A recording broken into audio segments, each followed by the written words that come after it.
जो इतनी देर से मुस्कुरा रही है ना, मुझे पता है उनको ये लग रहा होगा, संजू सही है ना, कि आपको ये लग रहा होगा मुद्दा मिल गया और पीएम को मुद्दा आप बनाना चाहते हैं, क्योंकि वही आपके सबसे मजबूत नेता हैं, वही वोटों को इधर से उधर करने की ताकत रखते हैं। इसीलिए आप खुश हैं कि देखिए बैठे बिठाए हमको मुद्दा दे दिया, हमने पीएम को मुद्दा बना दिया, अब देखिए चुनाव में क्या होता है। नमस्कार मानक जी। पहले तो ये कहना चाहूंगी, आपकी डिबेट हो और कुछ पंक्तियां ना बोली जाएं, ये कहाँ संभव है। तो कुछ पंक्तियां बोलना चाहूंगी। यदि जिंदगी में कुछ बड़ा करना हो, यदि जिंदगी में कुछ बड़ा करना हो, तो भीड़ से अलग चलना सीखो, तो भीड़ से अलग चलना सीखो, क्योंकि भीड़ साहस तो देती है, भीड़ साहस तो देती है, लेकिन आपकी पहचान छीन लेती है। भीड़ साहस तो देती है, लेकिन आपकी खुद की पहचान छीन लेती है।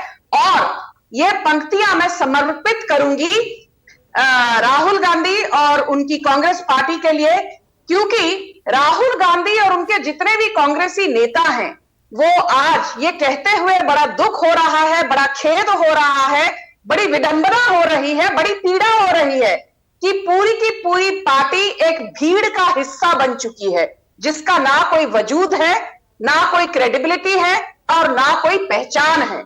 और कई डिबेट्स में मैंने आपको खुद ये कहते हुए सुना है मानक जी कि politics is all about perception. आप जमीनी तौर पे क्या काम करते हैं, विकास के कौन से कार्यों के साथ आप जनता के साथ जुड़े रहते हैं, ये तो बड़ा ही अनिवार्य है। उसके चलते जनता के बीच में आपकी क्या परसेप्शन है, यह भी बड़ा मायने रखती है। और यहां मैं परसेप्शन की बात इसलिए करती हूं क्योंकि कर्नाटका के मामले पर मैं कई डिबेट्स पर पिछले कुछ हफ्तों से जा रही हूं और हर बार कांग्रेस के प्रवक्ता वार करते हुए यही कहते हैं, जो इनके नेता राहुल गांधी, जो हाल ही में डिस्क्वालीफाई भी हो चुके, यही रट लगाए बैठे हैं, अरे 40% कमीशन की सरकार है कर्नाटका में बीजेपी की, 40% कमीशन की सरकार है, ये भ्रष्ट सरकार है, ये बेईमान सरकार है। तो मैं सीधा मुद्दे पर आऊंगी। आप बीजेपी पर बेईमानी का इल्जाम लगाते हैं। क्या हमने के ईश्वरप्पा, जो कि पंचायती राज के मिनिस्टर थे पिछले साल और उनके खिलाफ बेईमानी के आरोप लगे, क्या उनको टिकट दी गई? जवाब है नहीं। क्या उनको पिछले साल मंत्रिमंडल से इस्तीफा देना पड़ा? जी हां, जवाब है हां। पर मुझे एक बात बताइए, आपके कर्नाटका के प्रमुख, आपके कर्नाटका के अध्यक्ष डीके शिवकुमार के ऊपर पीएमएलए, मनी लॉन्ड्रिंग के लिए पीएमएलए एक्ट के तहत गंभीर आरोप लगाए गए हैं। सिर्फ एफआईआर ही नहीं, उनके खिलाफ चार्जशीट भी दर्ज की जा चुकी है और 700 करोड़ से ज्यादा के डिस्प्रपोर्शनेट एसेट्स, 700 करोड़ से ज्यादा की संपत्ति के वो मालिक हैं और उनके पास कोई भी जवाब नहीं कि 2003-2004 के आसपास उनकी संपत्ति उनके खुद के एफिडेविट के मुताबिक थी 251 करोड़ और आज इस वक्त उनकी एफिडेविट के मुताबिक उनकी संपत्ति है 1414 करोड़, 1414 करोड़। मतलब पिछले 10 सालों में डीके शिवकुमार की संपत्ति कितने गुना बढ़ी?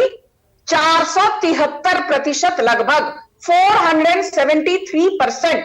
तो यहां बैठकर जब आप नैतिकता का भाषण देते हैं ना, जरा अपने गिरबान में देखिए, है हिम्मत डीके शिवकुमार को बर्खास्त करने की? अरे आपने तो उनको कनकपुरा से